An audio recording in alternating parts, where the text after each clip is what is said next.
సూర్యాపేట పట్టణ మరియు పరిసర ప్రాంత భక్తులకు ప్రయాణికులకు అందరికీ సూర్యాపేట డిపో వారి శుభవార్త. సూర్యాపేట డిపో నుండి మనము తెలంగాణ, ఆంధ్రప్రదేశ్, కర్ణాటక రాష్ట్రంలో ఉన్నటువంటి దేవాలయాలకు బస్సులను ఏర్పాటు చేయడం జరిగింది.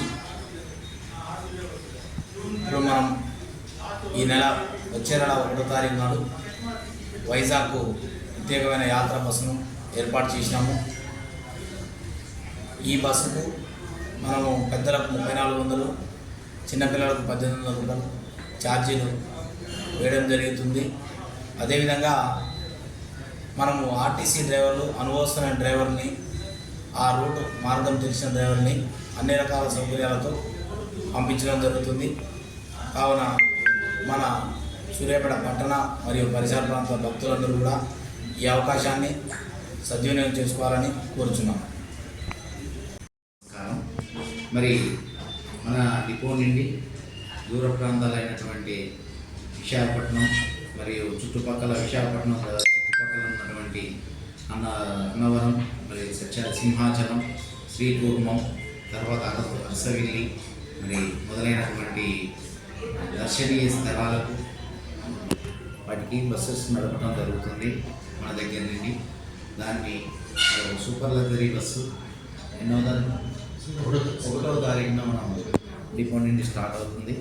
దాన్ని సద్వినియోగం చేసుకొని మరి పట్టణ ప్రజలు, మరి ఆ చుట్టుపక్కల ఉన్నటువంటి పరిసర ప్రాంతాల్లో ఉన్నటువంటి దేవస్థానాలను దర్శించుకొని, మరి మంగళగిరి పానకాల స్వామి, విజయవాడ కనకదుర్గమ్మ వారి గుడి, తర్వాత ద్వారకా తిరుమల, అక్కడి నుండి అన్నవరం సత్యనారాయణ స్వామి వారు, సింహాచలం లక్ష్మీ నరసింహస్వామి, వరాహన లక్ష్మీ నరసింహస్వామి, అక్కడి నుండి శ్రీకూర్మం నుండి అరసవెల్లి సూర్య దేవస్థానం, సూర్యదేవుడి గుడి, మళ్ళీ తిరుగు ప్రయాణంలో విశాఖపట్నంలోని వెంకటేశ్వర స్వామి వారి గుడి, కైలాసగిరి మొదలైన వాటిని దర్శించుకొని వచ్చేందుకు వీలుగా భక్తుల కొరకు ఈ సౌకర్యాన్ని ఏర్పాటు చేయడం జరిగింది.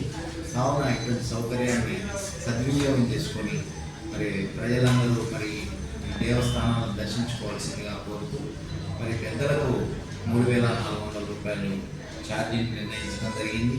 అదేవిధంగా పిల్లలకు 1800 రూపాయలు ఛార్జీలు నిర్ణయించడం జరిగింది. కావున ఇటు అవకాశాన్ని వినియోగించుకొని మరి ఎన్నో తీర్థయాత్రలు చేపట్టడం జరిగింది. వీటన్నిటిని ఎట్ ఏ టైం దర్శించుకోవాలంటే ప్రత్యేకించి పోవడం వీలుపడదు. కానీ మన ఆర్టీసీ వారు ఇవన్నీ సౌకర్యాన్ని కల్పించడం జరుగుతుంది. కాబట్టి ఇటువంటి వాటిని సద్వినియోగం చేసుకోవాల్సిందిగా మరొకసారి అందరినీ కోరుకుంటూ, నుండి ఎవరైనా 30 మంది భక్తులు కలిసి వాళ్ళు వెళ్ళాలనుకున్న ప్రదేశానికి చెప్పినట్లయితే వాళ్ళకి ప్రత్యేకంగా బస్సు సౌకర్యాన్ని కూడా మేము ప్రవేశపెట్టడం జరిగింది. కావున ఇటువంటి అవకాశాన్ని కూడా సద్వినియోగం చేసుకోవాల్సిందిగా కోరుతున్నాం.